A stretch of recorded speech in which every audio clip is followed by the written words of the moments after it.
حکم ہے. تو اب میڈیا کے جو بدماش اور خبیث الفطرت لوگ ہیں، جب اس ڈھیلے مارنے کے اندور کے عمل کو جہاں صرف لفنگے قسم کے لڑکے نظر آ رہے ہیں، وہ جو فوٹو دکھا رہے ہیں اس میں پینٹ شرٹ پہنے والے اٹنگے پٹنگے لفنگے لڑکے ہیں، ان کو تبلیغ کی طرف منسوب کر، بہت بڑی عیاری، آخری درجے کی بدماشی ہے یہ. اور میں جانتا ہوں کہ شیطانوں کی ہزیمت ہوگی، شیطانوں کو شکست ہوگی اور حق غالب آئے گا. یہ خدا کا فیصلہ ہے، الہی فیصلہ. ہندو، مسلم، سکھ، عیسائی سب سے کہیں جس کو ضرورت ہو آؤ مسجد سے افطاری لو. قبل اس کے کہ میں درس کا آغاز کروں اور ان آیات کریمہ کو پیش کروں، میں ایک بات تو یہ یاد دلانا چاہتا ہوں تمام مسلمانوں کو بھی اور تمام انسانوں کو کہ کورونا وائرس نام کی جو مصیبت، جو وبا پوری دنیا میں پھیلی ہوئی ہے، سرکاری اعداد و شمار کے مطابق اس میں 30 لاکھ انسان مبتلا ہو چکے ہیں اور 2 لاکھ مر چکے ہیں، انتقال کر چکے ہیں. یہ تو ایک عالمی سرکاری اعداد و شمار ہیں جن میں پوری سچائی نہیں ہے. ظاہر ہے کہ WHO کی ہدایات پر جو عمل ہوتا رہتا ہے اور اسی کے ساتھ ساتھ جو اعداد و شمار اس کے حوالے سے شائع ہوتی رہتی ہیں، ان کے بارے میں امریکہ کو بھی شک ہے، یورپ کو بھی شک ہے اور دنیا کے تمام انسانوں کو شکوک و شبہات ہیں. خاص طور پر امریکہ کو چین کے بارے میں بہت زیادہ شک و شبہ ہے، اس بارے میں بھی کہ کیا کسی لیبارٹری سے اس کورونا کو تیار کیا گیا، وہاں کی غلطی کے نتیجے میں یہ جرثومہ پھیلا، یا یہ قدرتی ایک آفت کے طور پر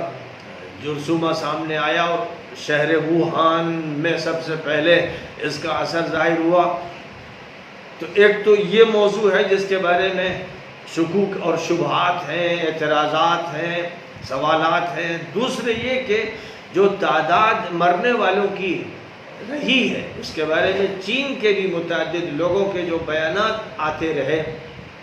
جو چین سے باہر ہیں. اس لیے ظاہر ہے کہ چین میں رہتے ہوئے وہ جرأت نہیں کر سکتے کہ سرکاری اعداد و شمار سے ہٹ کر کوئی بات کہیں. لیکن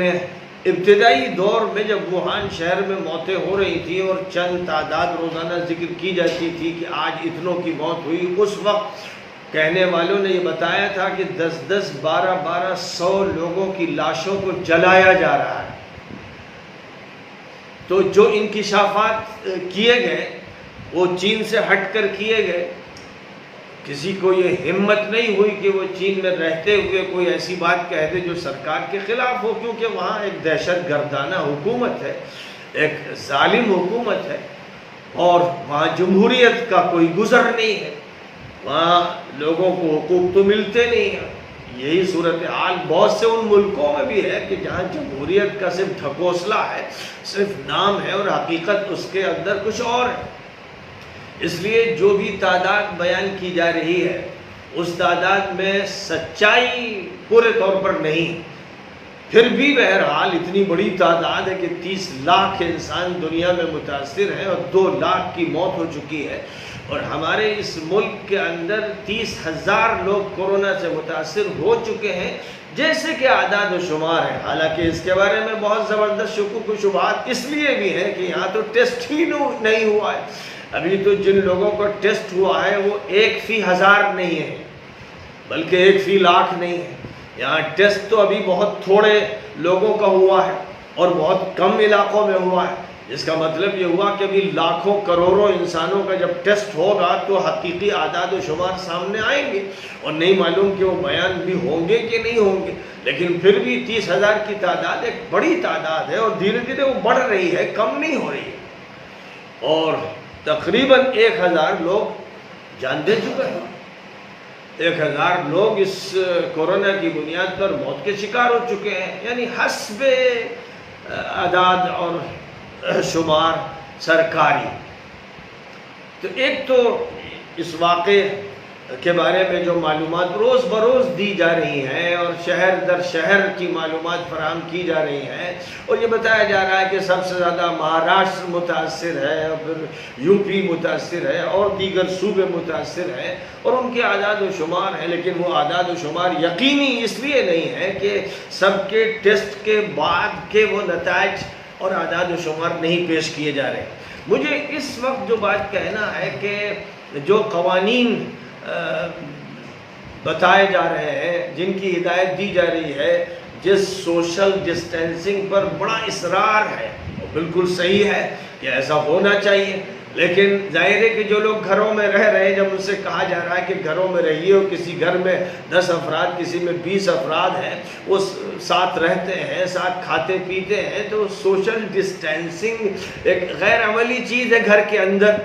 جہاں بھی جو لوگ رہ رہے ہیں وہ اس طرح تو رہ نہیں سکتے ہیں کہ ایک مصنوعی فاصلہ بنا لیں اور ایک دوسرے سے دور رہیں اور پھر ہر آدمی اکیلا بیٹھا رہے. تو اس کا مطلب یہ ہوا کہ باورچی خانے میں بھی کوئی نہ جائے، وہاں بھی اگر جائے تو ایک ہو، پھر وہ کھانا بھی سپلائی نہ کرے اور کھانا بھی ساتھ مل کر نہ کھایا جائے، پانی بھی کوئی کسی کو نہ دے سکے، کیونکہ پانی دے گا تو 1 فٹ کا فاصلہ رہ جائے گا، کھانا دے گا تو 1 فٹ 1.5 فٹ کا فاصلہ رہ جائے گا اور 6 فٹ کا فاصلہ رکھنا ہے. تو بہت سی باتیں ایسی ہوتی ہیں جو کہی تو جاتی عمل نہیں ہوتا. اور سب سے زیادہ ان باتوں کی جو مخالفت ہو رہی ہے وہ ان مزدوروں کے ذریعے ہو رہی ہے جو مختلف صوبوں سے اپنے وطن واپس جانا چاہتے ہیں، اور لاکھوں کی تعداد میں وہ کہیں سڑکوں پر اکٹھا ہو گئے، اسٹیشنوں میں اکٹھا ہو گئے، ایک دوسرے سے ملے ہوئے، ٹھسے ہوئے. تو ظاہر ہے کہ خوب دھجیاں اڑائی گئیں، اور اس کے علاوہ کہیں شادی میں لوگ جمع ہیں اور کہیں جناب کسی تہوار میں جمع ہیں اور کہیں اسمبلی میں جمع ہیں اور کہیں کہاں جمع ہیں. یہ سب تماشے ہوتے رہے، لیکن چونکہ میڈیا کو مشغول کر دیا گیا کہ بس جو لوگ صاف ستھرے ہیں، نیک ہیں، اچھے ہیں، ان کو ٹارگٹ کرو،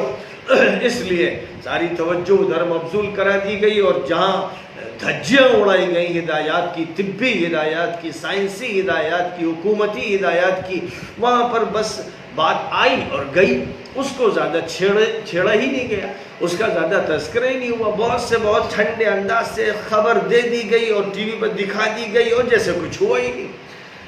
اس پر نہ زیادہ افسوس اور نہ اس پر زیادہ اعتراض. اور اسی طرح یہ دیکھا سب نے اپنی آنکھوں سے کہ جہاں بھیڑ جمع ہے، لائن لگی ہے، کبھی راشن کے لیے، کبھی دکانوں پہ جانے کے لیے، کبھی منڈی میں، کبھی اسٹیشن پر، کبھی سڑکوں پر،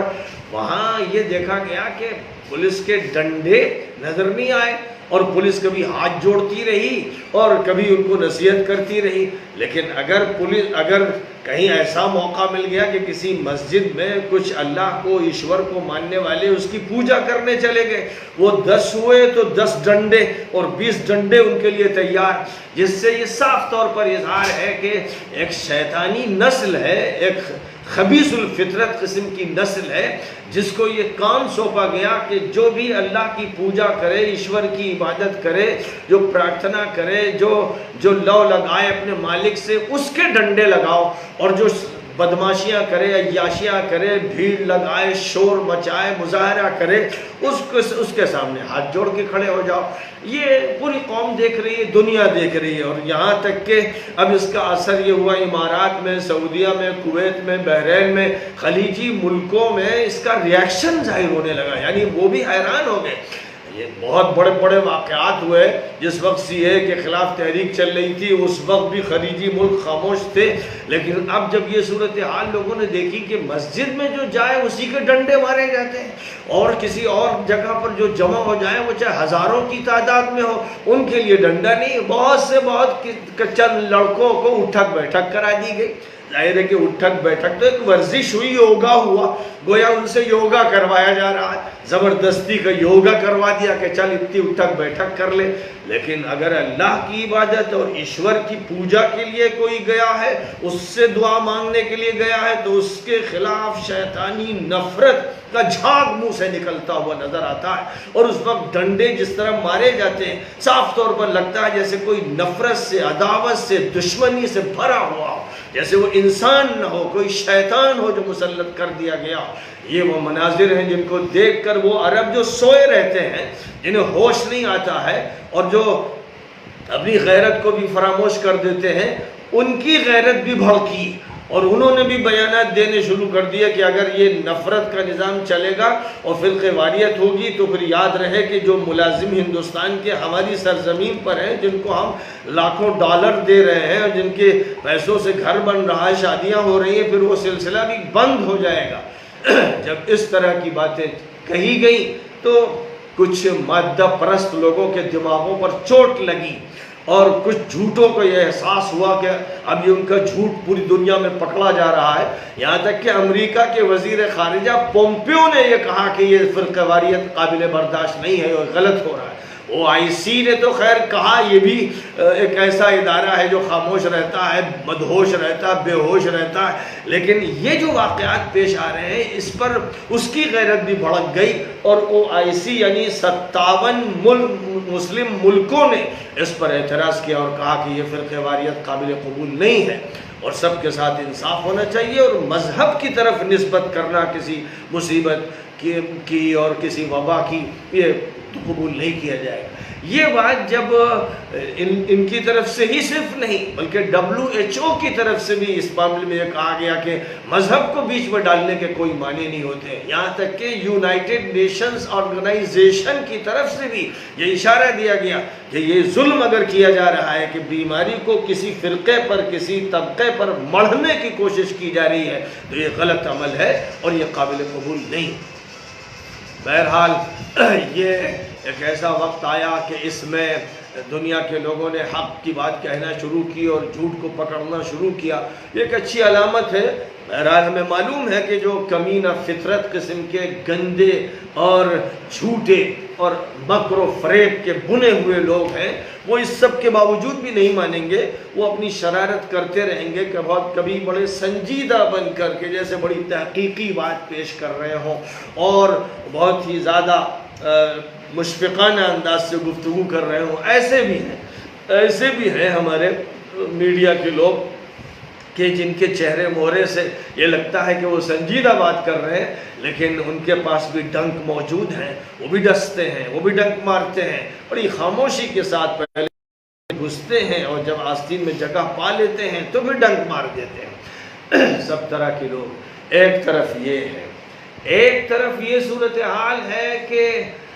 گردواروں کی تعریف ہو رہی ہے۔ آج صبح بنگلہ صاحب کا گردوارہ، دلی کا جو گردوارہ ہے، جس کی طرف سے یہ کہنا بھی ہے اور عمل بھی ہے کہ وہ روزانہ 2 لاکھ انسانوں کو کھانا کھلا رہا ہے، اور اس کے ہاں کھانا بڑی مقدار میں پک رہا ہے، مشین سے روٹیاں تیار ہو رہی ہیں، جو منٹوں سیکنڈوں میں ہزاروں روٹیاں تیار ہوتی ہیں وہ لوگوں کو دی جا رہی ہیں۔ اب ظاہر ہے کہ وہاں کھانا پک رہا ہے، وہاں دال تیار ہو رہی ہے، وہاں ترکاری تیار ہو رہی ہے، وہاں روٹیاں تیار ہو رہی ہیں، سب سارے کاریگر وہاں لگے ہوئے ہیں، یہ سارے کام انجام دے رہے ہیں، پھر اس کے بعد بانٹا جا رہا ہے، دیا جا رہا ہے، لیا جا رہا ہے۔ ظاہر ہے کہ ایک بڑی بھیڑ ہے، 2 لاکھ قسم کے لوگ ہیں، یقیناً ایک وقت میں سب پل نہیں جاتے ہیں، لیکن دھیرے دھیرے ان کی آمد ہوتی ہے اور وہ کھانا لیتے ہیں اور جاتے ہیں۔ یہ عمل جب وہ کر رہے ہیں تو کوئی بھیڑ نہیں ہو رہی ہے، کوئی بات خلاف نہیں ہو رہی ہے، اور اتنا زیادہ اس کی پذیرائی کی جا رہی ہے کہ 100 پولیس والوں نے موٹر سائیکلوں پر اس گردوارے کے سامنے شکریہ ادا کرنے کے لیے ایک مارچ نکالا، اور وہ سب اس گردوارے تک پہنچے اور انہوں نے گویا سر جھکا کر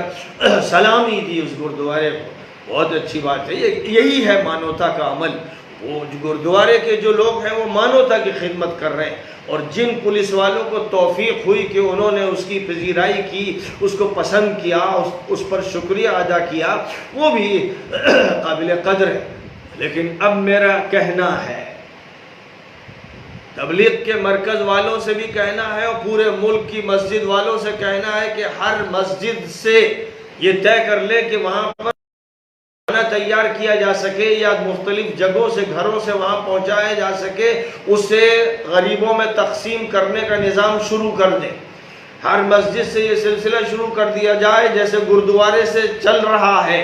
اور اگر وہ 2 لاکھ کو کھلا رہے ہیں تو آپ کم از کم 2000 کو کھلا دیجئے، 10,000 کو کھلا دیجئے۔ اگر یہ عمل ہر مسجد سے شروع ہو جائے گا اور یہ بتا دیا جائے پولیس والوں کو، تھانے والوں کو کہ ہم وہ کام کر رہے ہیں جس کی پسندیدگی کے لیے آپ نے جلوس نکالا، 100 موٹر سائیکل لے کر اور سلامی پیش کی گردوارے کو، اب ہم امید کرتے ہیں کہ مسجد میں بھی آپ سلامی پیش کریں گے اور آپ یہاں پر بھی حاضر ہوں گے، سر جھکائیں گے، ہاتھ جوڑیں گے اور مانوتا کی اس خدمت کو تسلیم کریں گے۔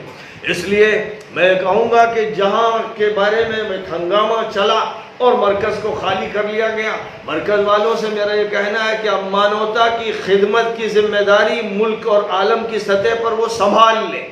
جو کام وہ کرتے تھے وہ بھی چلتا ہی رہے گا، اس کو کوئی دنیا کی طاقت روک نہیں سکے گی، لیکن مانوتا کی خدمت کا جو کام ہے اس وقت سب سے زیادہ اس کی ضرورت ہے۔ لہذا مرکز سے سینکڑوں ہزاروں افراد کو کھانا بانٹا جائے، وہاں جس طرح کھانا روز تیار ہوتا تھا اور تیار ہوتا رہے گا وہاں کھانا تیار کیا جائے۔ وہاں تو جو مرکز میں آنے والے افراد تھے جو دین کے لیے اور اللہ کی عبادت کے لیے اور اخلاق کے لیے ہی آتے رہے، جن پر الزامات لگانے والوں نے یہاں تک لگا دیا کہ انہوں نے کہیں ڈھیلے مار دیے اور کہیں تھوک دیا، ظاہر ہے کہ جس نے کسی پر تھوکا وہ انسان بھی نہیں تھا، اس کو مرکز کی طرف یا تبلیغ کی طرف منسوب کرنے والے اتنے بڑے مجرم اور شیاطین ہیں جن سے بڑا شیطان روئے زمین پر کوئی نہیں۔ اگر کسی نے یہ عمل کیا تھا تو سب جانتے ہیں کہ وہاں کیا عمل ہوتا ہے، پولیس کا تھانہ مرکز سے ملا ہوا ہے، سب کو معلوم ہے، یہاں کی جو انٹیلیجنس ہے ان کو معلوم ہے کہ یہ لوگ نیک لوگ ہیں، یہ لوگ صرف اچھائی پھیلاتے ہیں، یہ اچھے شہری بناتے ہیں، یہ سب کو معلوم ہے۔ اور جب یہ معلوم ہے تو اب میڈیا کے جو بدماش اور خبیث الفطرت لوگ ہیں، جب اس ڈھیلے مارنے کے اندور کے عمل کو جہاں صرف لفنگے قسم کے لڑکے نظر آ رہے ہیں، وہ جو فوٹو دکھا رہے ہیں اس میں پینٹ شرٹ پہنے والے اٹنگے پٹنگے لفنگے لڑکے ہیں، ان کو تبلیغ کی طرف منسوب کر دیا گیا۔ کہیں تھوکنے والے کا ذکر کر دیا اور اس کو تھوکتے دکھایا نہیں گیا اور تبلیغ کی طرف منسوب کر دیا گیا۔ کہیں یہ کہ صاحب پیشاب کی بوتل پھینک دی گئی، اس کو تبلیغ کی طرف منسوب کر دیا گیا۔ ظاہر ہے کہ جن کے اندر بگاڑ ہے، کیچڑ ہے، گندگی ہے، ان کے منہ سے گندگی ہی نکل سکتی ہے، کوئی اچھائی نہیں نکل سکتی۔ ورنہ اگر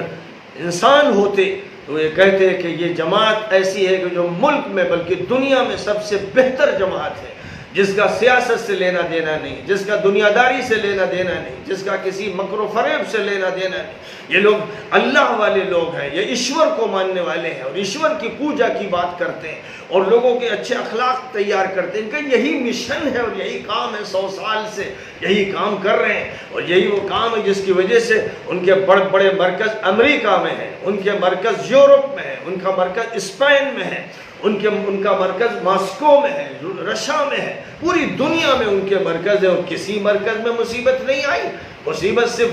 انڈیا کے مرکز میں آ گئی، اس لیے کہ پوری دنیا کو معلوم ہے، حکومتوں کو معلوم ہے، انٹیلیجنس کو معلوم ہے، اور خبر دینے والے، خبر تیار کرنے والے اداروں کو معلوم ہے کہ یہ وہ افراد ہیں جو صرف اچھائی کی بات کرتے ہیں، نیکی کی بات کرتے ہیں، تقوی کی بات کرتے ہیں، اچھے اخلاق عطا کرتے ہیں، یہ غلط کام کرتے ہی نہیں۔ تو کسی نے بھی اگر یہ غلط کام کیا تو ٹارگٹ بنانے کی خاطر ہر کام کو ان کی طرف، یہ ایک بہت بڑا جھوٹ، بہت بڑی عیاری، آخری درجے کی بدماشی ہے یہ، اور میں جانتا ہوں کہ شیطانوں کی ہزیمت ہوگی، شیطانوں کو شکست ہوگی اور حق غالب آئے گا۔ یہ خدا کا فیصلہ ہے، ابدی فیصلہ ہے، اس فیصلے کے خلاف کوئی بھی کامیاب نہیں ہو سکتا۔ اس لیے میں مسجد والوں سے درخواست کر رہا ہوں کہ گردوارے کے طریقے پر کھانا تیار کریں، افطاری کھلائیں،